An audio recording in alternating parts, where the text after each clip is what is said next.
മക്കളോട് പിണങ്ങി ജീവനൊടുക്കാനായി വീട്ടിൽ നിന്നും ഇറങ്ങിയ വയോധികന്റെ രക്ഷകരായി ജീവകാരുണ്യ പ്രവർത്തകരും പോലീസും.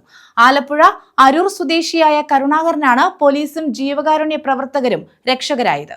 കൊല്ലം റെയിൽവേ സ്റ്റേഷനിൽ നിന്നും RPF ആണ് ഇയാളെ കണ്ടെത്തിയത്.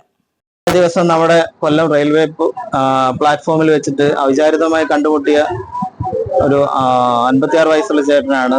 അപ്പോൾ ചോദിച്ച് പറഞ്ഞു വന്നപ്പോൾ ഫാമിലി ബന്ധുക്കളും മക്കളും ഒക്കെ ഉള്ള ആളാണ്. പക്ഷെ അവരുടെയൊക്കെ വീട്ടിൽ കയറ്റാതെയും അവരുടെയൊക്കെ ഉപദ്രവം കൊണ്ട് വീട്ടിൽ നിന്ന് ഇറങ്ങി തിരിച്ചാണ്.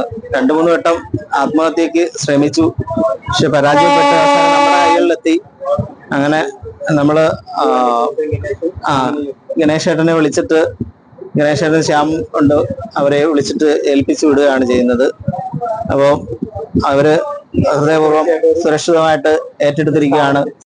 മക്കൾ സംരക്ഷിക്കാത്തതിനാൽ ആർക്കും ഭാരമാകാനില്ലെന്ന് തീരുമാനിച്ച് ജീവനൊടുക്കാനായി വീട്ടിൽ നിന്നുമിറങ്ങിയ വയോധികനാണ് പോലീസും ജീവകാരുണ്യ പ്രവർത്തകരും രക്ഷകരായത്.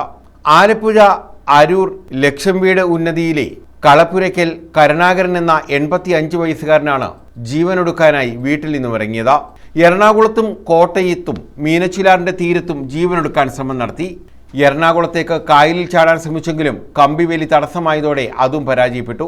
ഇവിടെ നിന്ന് പോലീസ് രക്ഷപ്പെടുത്തി കോട്ടയം പോലീസ് സ്റ്റേഷനിലെത്തിച്ചു. മകന്റെ ഫോൺ നമ്പർ കണ്ടെത്തി പോലീസ് സ്റ്റേഷനിലേക്ക് എത്താൻ ആവശ്യപ്പെട്ടു. എന്നാൽ ആരും എത്തിയില്ല. പിന്നീട് പോലീസ് സ്റ്റേഷനിൽ നിന്നും ഇറങ്ങിയ കരുണാകരൻ ട്രെയിനിൽ കയറി എങ്ങോട്ടെന്നില്ലാതെ യാത്ര തുടരുകയായിരുന്നു. ഒടുവിൽ കൊല്ലത്തെത്തി. അവരിപ്പോ പോലീസ് സ്റ്റേഷനിലാവും. അവരെ വിട്ടുകാരെ ആലപ്പുഴ പരാതി കൊടുത്ത് അരൂർ പോലീസ് സ്റ്റേഷനിൽ അവരെ വിടുകയല്ല. ഞാൻ അങ്ങനെ തന്നെ എഴുതിയേക്കണം സാറേ. അവരെ ഇത്തിരി പച്ചവെള്ളം ചോദിച്ചാൽ മുഖത്തൊട്ട് മരവോളം തുപ്പും. അതൊക്കെ എഴുതിയിട്ടുണ്ട് ഞാൻ. എന്റെ മക്കൾ 3 പേര് എന്നെ തല്ലണത്. അത് വിടിയല അറിയോ. ഇവിടെ വെച്ച് ഇദ്ദേഹത്തിന്റെ ബാഗ് ആരോ മോഷ്ടിച്ചു. തിരിച്ചറിയൽ കാർഡും അനുബന്ധ രേഖകളും നഷ്ടപ്പെട്ടതോടെ വിഷമിച്ച റെയിൽവേ പ്ലാറ്റ്ഫോമിൽ ഇരിക്കുന്ന കരുണാകരനെ റെയിൽവേ പോലീസാണ് കണ്ടെത്തിയത്. കാര്യങ്ങൾ അന്വേഷിച്ചറിഞ്ഞ റെയിൽവേ പോലീസ് ആത്മഹത്യാശ്രമത്തിൽ നിന്നും ഇയാളെ പിന്തിരിപ്പിക്കാൻ ശ്രമം നടത്തി. ജീവകാരുണ്യ പ്രവർത്തകനായ ശക്തികുളങ്ങര ഗണേശനെയും വിളിച്ചു വരുത്തി. ഗണേശൻ, ബാബു, ശ്യാംഷാജി, മനോജ് എന്നിവരുമായി സംസാരിച്ചു. ഒടുവിൽ അഗതി മന്ദിരത്തിൽ താൽക്കാലികമായി പാർപ്പിക്കാമെന്ന് ഇവർ തീരുമാനിക്കുകയായിരുന്നു. ശാസ്താംകോട്ടയിലെ ഫാദർ മനോജ് കോശി വൈദ്യന്റെ ഉടമസ്ഥതയിലുള്ള കാർമൽ സ്നേഹനിലയത്തിന്റെ സംരക്ഷണയിലേക്കാണ് കരുണാകരനെ എത്തിച്ചത്. ബന്ധുക്കൾ ആരെങ്കിലും എത്തുന്നതുവരെ ഇദ്ദേഹം സുരക്ഷിതനായി ഇവിടെ കഴിയുമെന്ന് ഫാദർ മനോജ് കോശി വൈദ്യൻ പറഞ്ഞു. പ്രിയപ്പെട്ടവരെ, സ്നേഹനിലയത്തിന് പുതിയ ഒരു അതിഥിയെ കൂടി ഇന്ന് പ്രിയപ്പെട്ട ഗണേശേട്ടനും ഞങ്ങളുടെ സ്വന്തം ശ്യാമും കൂടി കൊണ്ടുവരികയാണ്.